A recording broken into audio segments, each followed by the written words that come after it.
immigration from certain Middle Eastern nations until such time as the issues of Islamic terrorism are better understood. And for this, the left, of course, labels him racist and Islamophobic. Well, flash forward to this week, and after relentless Islamist terror throughout Europe, and in particular Germany, the president of Germany's AfD party has also called for a temporary halt on asylum seekers and migrant immigration. America, please take note. Hillary Clinton wants a 500% increase in migrants to the US. Donald Trump, the Republican presidential candidate, is the only person in this two-horse race for the White House who can actually see what's going on and openly speak about it. This is from Breitbart.com, all other sources, of course, below in the description box. The vice president of the right-wing Eurosceptic Alternative for Germany, AfD party, demanded today a temporary end to the granting of asylum to Muslims in Germany, in a clear echo of the policies of Republican presidential nominee Donald Trump. According to Die Welt, Alexander Golland said, "We can no longer afford, for safety reasons, to let more uncontrolled Muslim immigration into Germany." He argued that the right of asylum for Muslims should be suspended immediately until all applicants, remember, until all applicants residing in Germany are registered, monitored, and their applications are processed. We know that it's not all Muslims. We're trying to find out the ones that it is and the ones that it isn't. Seems pretty reasonable. At the beginning of this week of terror, Bavarian Governor Mr. Seehofer also called for an immediate halt to Turkey's EU membership negotiations.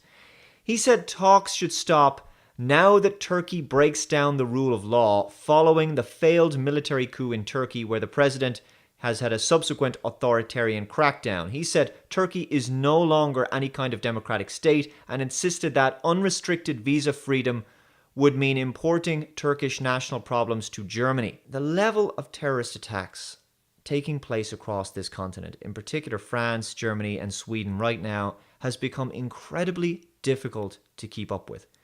It's gone from being once or twice per year, which obviously wasn't acceptable anyway, to 2 or 3 every couple of months, and now it's almost daily.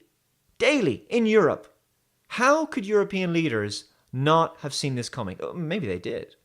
It's as if Europe is being systematically destabilized. Of course, leftist governments are now being challenged like never before and losing their credibility. Quick, time to replace our native population by introducing a new welfare-dependent group who will vote for bigger and bigger government.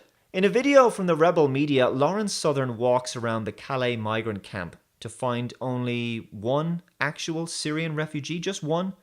Where are you from? Pakistan. Where are you from? Afghanistan? Yeah. Where are you from? Pakistan. Pakistan? Where are you from? Sudan. Sudan? Where are you from? Sudan. Sudan? Where are you guys from? Where from? Egypt. Egypt. Where are you from?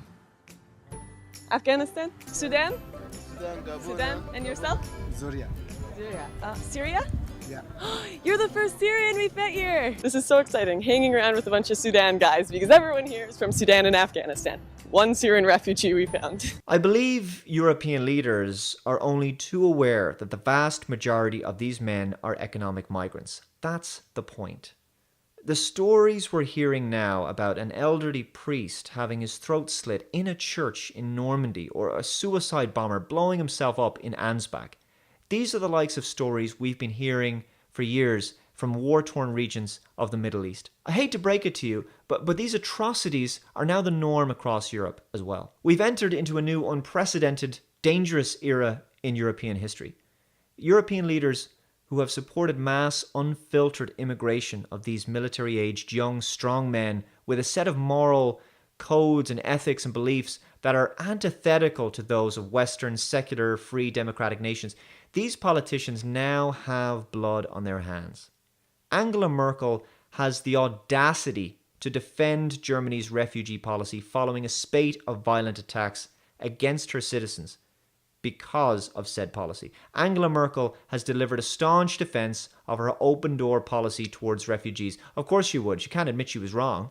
Insisting she feels no guilt over a series of violent attacks in Germany. A rejection of the humanitarian stance we took could have led to even worse consequences, the German Chancellor said. What?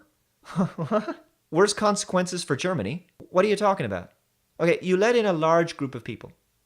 Many of them are peaceful. some of them have very, very different views on how a society should function. They have very different views on women, on gays, on non-believers, on you name it. Very different views on morality. Some of them are even aligned with terrorist organizations. So when you introduce them into your country and they don't want to integrate and they don't care about your rule of law, they don't care about your culture, your laws, or your values, you've only yourself to blame. How would there have been worse consequences? I'm trying to understand, Angela. How? It's like you let a terrorist into your country and you get terrorism. If you don't let the terrorists in, you don't get terrorism. It's a very simple equation. How would the consequences have been worse? What shit are you talking now? She added that the assailants wanted to undermine our sense of community, our openness, and our willingness to help people in need. We firmly reject this. I'm sorry, but you're not going to stop this with hugs, with cuddles and kisses. It's not going to happen. Okay, you can have peace and love and unity and all those things, but in order to achieve those, you have to be willing to defend them. In order to have those things, you got to defend them. The West wasn't won with hugs and kisses. I'm sorry, it wasn't. In just 1 week, Germany has suffered an axe attack on a train, a mass shooting in Munich that killed 9 people, a machete attack in which a pregnant woman was killed, and the aforementioned Ansbach suicide bombing. 3 of the attacks were carried out by refugees, and 2 of them, the axe attack in Würzburg, in which 4 people were injured, and the suicide bombing in Ansbach, were believed to have an extremist motive. Appearing resolute and unruffled by the events of recent days, Merkel, who had interrupted a summer walking holiday in South Tyrol to attend the press conference, insisted authorities were carrying out detailed analysis of the attacks and would announce concrete measures that will be taken as a result of them. Yes, new counter-terrorism policies. No doubt these measures will include further free speech crackdowns on social media with respect to any criticism of immigration. For Merkel, the blood of Germans is water under the bridge. In fact, the delusional leader bizarrely framed the death of her own countrymen as some sort of test of tolerance. These were your sacrifices on the altar of multiculturalism, right? The terrorists want to make us lose sight of what is important to us, break down our cohesion and sense of community, as well as inhibiting our way of life, our openness, and our willingness to take in people who are in need. Anxiety and fear can't advise our political decisions, she says. This is despite the fact that back in 2010, she admitted that the multicultural project had failed. Now, humanitarian projects are fine, but we already know that many of these immigrants aren't refugees. So that part of your statement makes no sense. Secondly, the terrorists are already winning because your new increased security measures and police checks will impact upon the average German citizen's life adversely anyway. Cohesion has already broken down. I mean, if you have to declare things like martial law, or you have to increase the military presence on your streets, or just have more police and all this kinds of stuff, you're already starting to lose. You've lost the peace and unity and freedoms that you had before this violence broke out. People are scared out of their minds thanks to your policies. And how dare you say anxiety and fear can't advise our political decisions? Your hands are covered in blood, soaked in the blood of people who no doubt voted for you. There was no necessity to take in these particular murderers behind these attacks. You didn't have to do that. The fear and anxiety of German citizens is justified. Their country is under attack by Islamists.